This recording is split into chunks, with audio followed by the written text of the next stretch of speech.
for yet another exciting session of this session in today's Paramashivoham Level 2. So in this session, we are going to be learning about the eye, the designanaga of the eye. We are going to be learning the senses, your gateway to the awareness.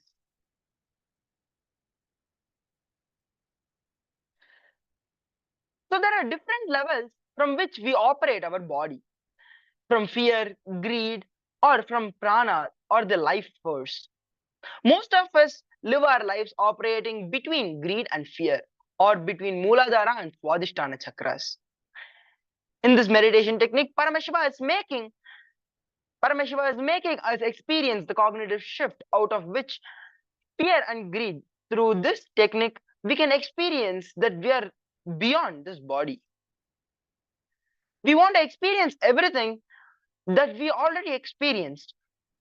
Once in a while, we should allow ourselves to be like a liquid, free flowing. This keeps the energy in our system active and alive. We have forgotten so used to our routine in our life that we are truly living without any life force. The idea of hard work is a myth. We start calculating for everything we do. There are subtle truths that make this body dull and dead. We do not have any problem to move our body for money, name, and fame. But by the constant calculations, we are frozen, dull, and dead. Paramashiva gives us a beautiful technique to do work without any expectation of money, name, and fame. This will allow us not only to give fuel to fear drives our engines,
Paramashivoham Om Nityananda Paramashivoham Om Nityananda Paramashivoham Om Nityananda Paramashivoham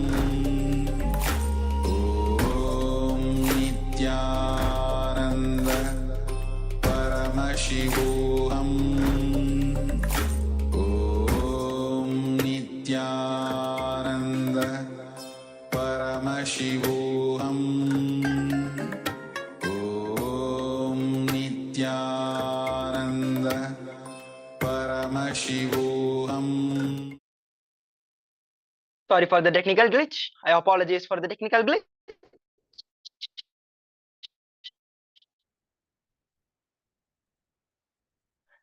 Let us now continue with this. We are not in the flesh or the bones. The being which is all our difficulties, all our depression, all our pains, sufferings are just because of this one thing that is the I, which you feel you are that, where you feel you are the I, which you feel as you. In a moving vehicle, by rhythmically swinging, experiencing, or in a still vehicle, by letting ourselves swing in a slow, invisible circles, let us experience the consciousness beyond the body. Whenever you're sitting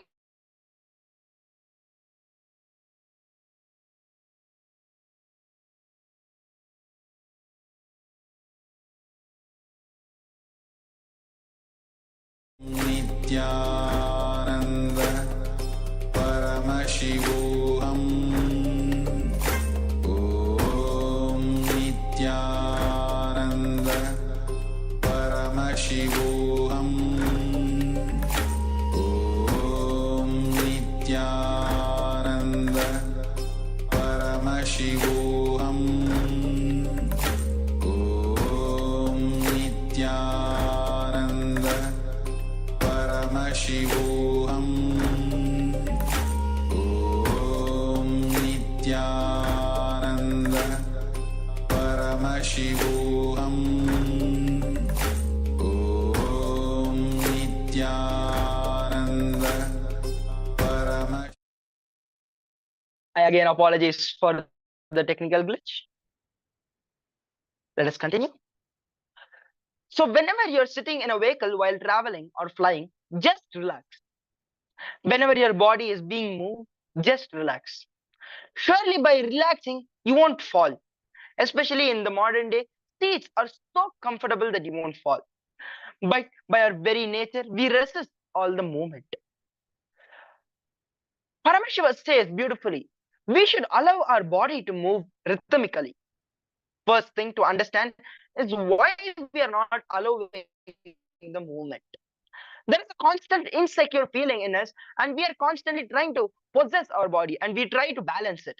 Next, somehow, we do not feel comfortable when our body moves for no reason. If fear and greed is the fuel for our engine, we will constantly carry the irritation and depression in us. So just for 20 to half an hour per day, 20 minutes or half an hour per day, do something which will not bring money or name or fame. In the beginning, that half an hour, it may seem like a waste of time, but after some time you'll understand that it's only that 1 hour or the half an hour in which we are really alive. At all other times, we are driven by fear and greed.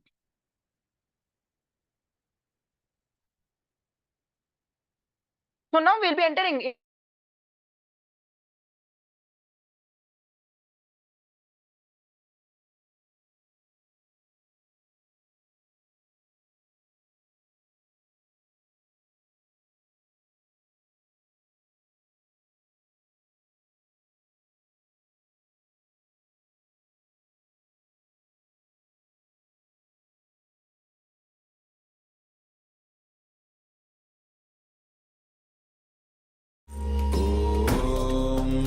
Nityanand परमशिवोऽहम्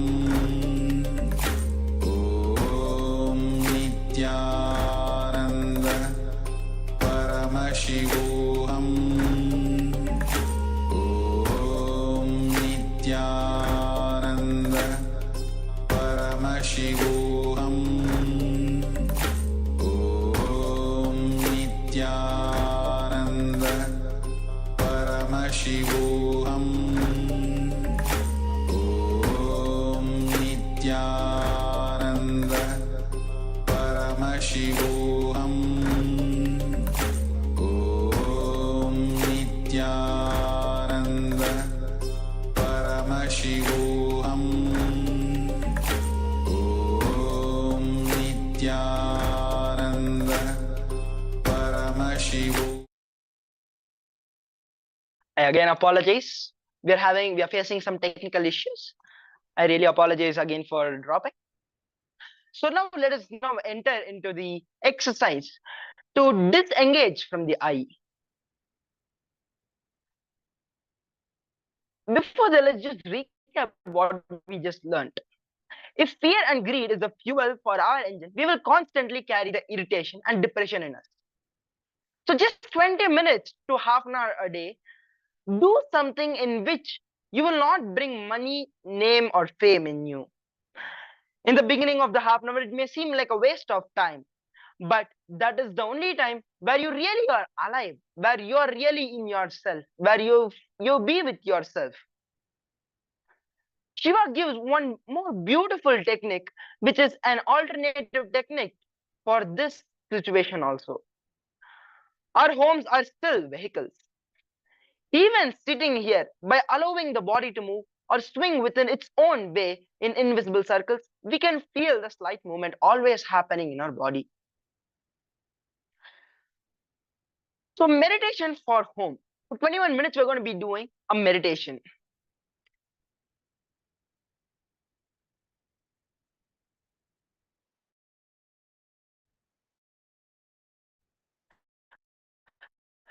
So now, sit slowly as possible and as deeply as possible. And just visualize that your body is moving in circles. Suddenly, you will see that your whole body is moving and you are feeling really comfortable. Then be in that same state and allow the movement to happen in you. Again, sit straight and inhale and exhale as slowly and as deeply as possible. Then slowly visualize that your body is moving in circles. Then you will see that your body starts moving. The very visualization has the power to make your body move, to make your body act. So visualize your body moving in circles. And slowly you will see your body also starts moving. And stay in that deep space. You will feel very, very comfortable. And stay in that space. So we'll be doing this exercise for 21 minutes.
Yes, slowly relax now. Now, we'll be entering into the second step of this process. This is also for 21 minutes. We'll be doing this process as well. So now, sit straight and close your eyes. Close your eyes. And inhale deeply as slowly as possible. Concentrate on the navel center, which is the source of the prana. You will see that your whole body will start moving in small, invisible circles. Again, be in that same state and allow the movement to happen. Again, sit and concentrate.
Sorry for the technical glitch.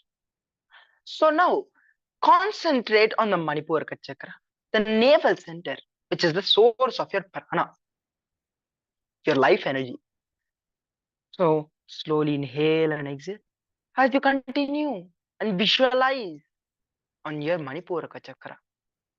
You will start feeling your body slowly moving in invisible circles. And allow your body to be in the same state.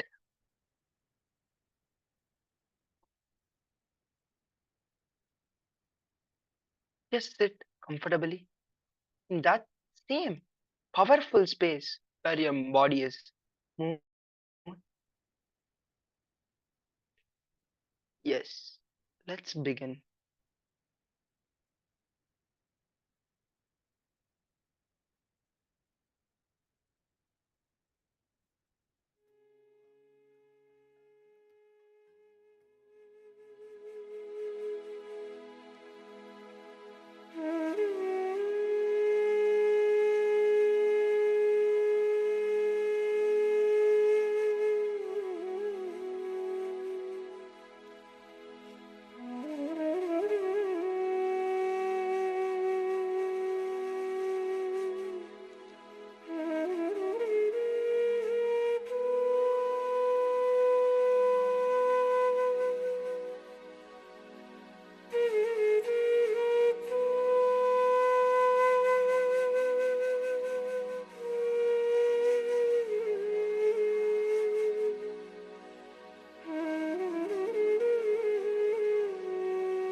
Yes. So now, slowly relax. Relax completely. Bring back your breath to the normal space. Yes. So now, the same space of completion. Let us now enter into the power manifestation, where today we are going to be doing the extraordinary power of body scanning, the power of scanning the four fundamental principles of biology. So now we are going to be scanning the body. So you can call any of your relatives, your friends, whoever you feel comfortable with. Call them and then let them know that you're going to be scanning their body. You can scan their body, and then whatever illness, whatever problems, or anything which is there in their body, or which is going to be there, will be revealed to you by Swamiji. And you will know what is the root cause of the problem. For an example, if you are able to see that the person is having headache, then what is the root cause of that headache? The root cause of that headache might be a completely different thing, maybe because of the food which he's taking, and that will be exactly what you will be able to find out. That will be revealed. Swamiji will reveal that to you when you do this power manifestation. So now you can bring in your partner.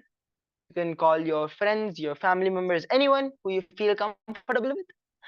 And then if you already know what they're having, any illness, then ask Swamiji to find the root cause of that problem in them. What made the problem happen in them? And then also ask Swamiji to reveal the solution. You will see it will be simply revealed to you. With this said, let us now enter into the power manifestation. Let us now start chanting the Mahavakya intensely. Om Nityananda Paramashivoham. Om Nityananda Paramashivoham. Om Nityananda Paramashivoham. Now I'll be playing the oneness capsule. Look at Swamiji and connect in oneness with him. And ask Swamiji, request Swamiji to reveal what is there in the person's body you're scanning.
गायाम hey Nataraja hey Nityananda her her her her Gange hey Nataraja hey Nityananda her her her her Gange hey Nataraja hey Nityananda her her her her Gange hey Nataraja hey Nityananda her her her her Gange her her Gange her her Gange her her Gange her her Gange her her Gange her her Gange her her Gange her her Gange hey Nataraja hey Nityananda her her her her Gange hey Nataraja hey Nityananda her her her her Gange hey Nataraja hey Nityananda her her her her Gange hey Nataraja hey Nityananda her her her her Gange her her Gange her her Gange her her Gange her her Gange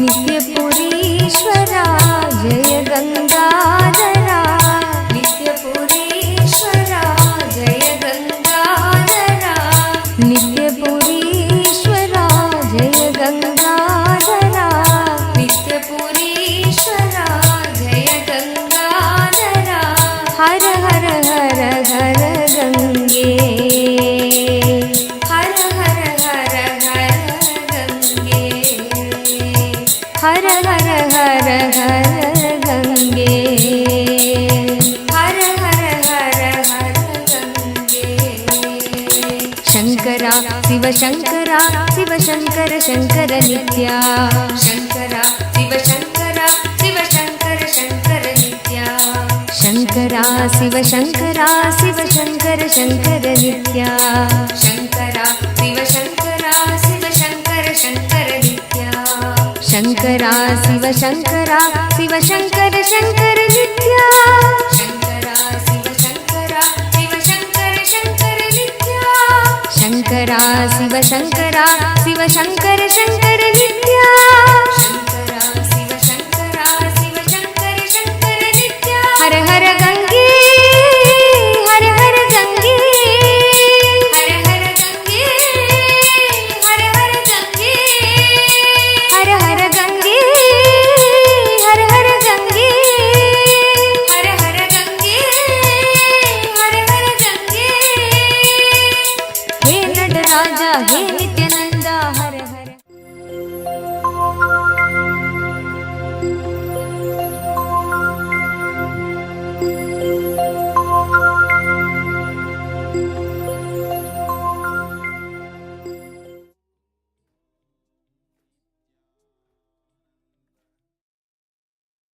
Yes. So now, relax. Now, take some time and post your experiences in the chat, and the results you can even share what Swamiji revealed to heal the problem which your partner is having. And also take some time and share your experiences on the social media handles, as when you enrich the people, when you cause the other people's reality, your reality gets enriched. So please take some time and enrich people by posting your experiences and what you have learned today on your social media handle. And shortly, we will be entering into the next segment for today. So in this next segment, we are going to be learning about how your senses are your great way to awareness. So in the previous session, in the current session, we learned about how to disengage from the I, from the self. So now in the next session, we'll be learning about your senses are your gateway to awareness.